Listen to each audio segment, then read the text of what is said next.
Iran और America के बीच चल रही न्यूक्लियर बातचीत बीच में ही रुक सकती है। जी हां, अमेरिका इस बात पर अड़ गया है कि बातचीत के दौरान किसी भी नए समझौते में यूरेनियम एनरिचमेंट को करने की इजाजत नहीं दी जा सकती, क्योंकि ये न्यूक्लियर बम बनाने के लिए एक अहम प्रोसेस है।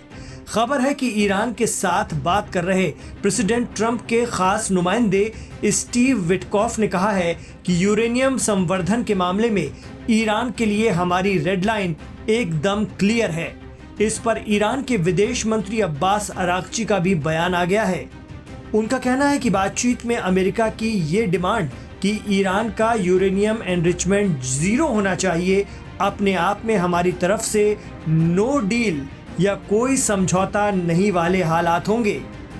एक्सपर्ट मानते हैं कि ईरान कभी नहीं मानेगा कि अमेरिका न्यूक्लियर बातचीत में उसे 0 यूरेनियम एनरिचमेंट की शर्तों पर ले आए, यानी बातचीत टूट भी सकती है।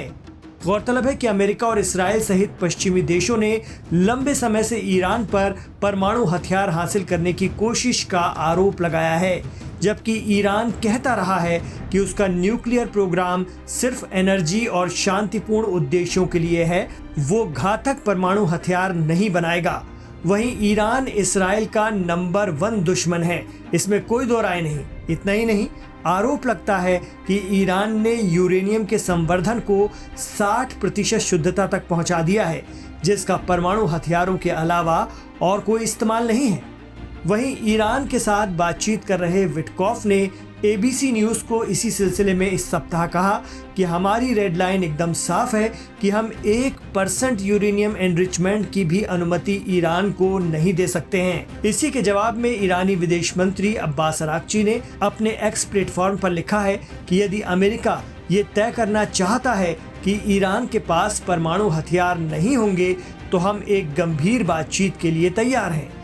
हालांकि जनवरी 2025 में अमेरिका की सत्ता संभालते ही राष्ट्रपति ट्रंप ने ईरान को लेकर सख्ती दिखाना शुरू कर दिया था। यहां तक कि उन्होंने ईरान को धमकी भी दी थी कि वो अपना न्यूक्लियर प्रोग्राम रोके, वरना अमेरिका हमला कर देगा। लेकिन जब ईरान ने भी अपनी जंगी तैयारियां शुरू कर दी तो फिर अमेरिका नरम पड़ा और ट्रंप ने ईरानी सुप्रीम लीडर खामनेई को खुला खत लिखा।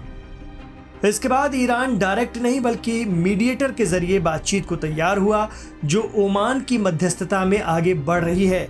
लेकिन बातचीत के दौरान अमेरिका की कड़ी शर्त और ईरान का ये कहना कि डील नहीं हो सकती अपने आप में कई आशंकाओं, कई खदशात को जन्म दे रहा है। जानकार मानते हैं कि अमेरिका के ताज़ा रुख के पीछे इस्राएल का हाथ भी हो सकता है। इस्राएल नहीं चाहता कि अमेरिका और ईरान किसी नतीजे पर पहुंचे। इस्राएल की कोशिश रहती है कि अमेरिका उसके साथ मिलकर ईरान के परमाणु ठिकाने तबाह कर दे, लेकिन इस्राएल को दरकिनार कर अमेरिका ने ईरान से इनडायरेक्ट बातचीत शुरू की है, जो फिलहाल जारी है। लेकिन ईरान का रवैया बता रहा है कि वो अमेरिका की शर्तों पर शायद ही झुके। अमेरिका को ही कोई बीच का रास्ता निकालना होगा।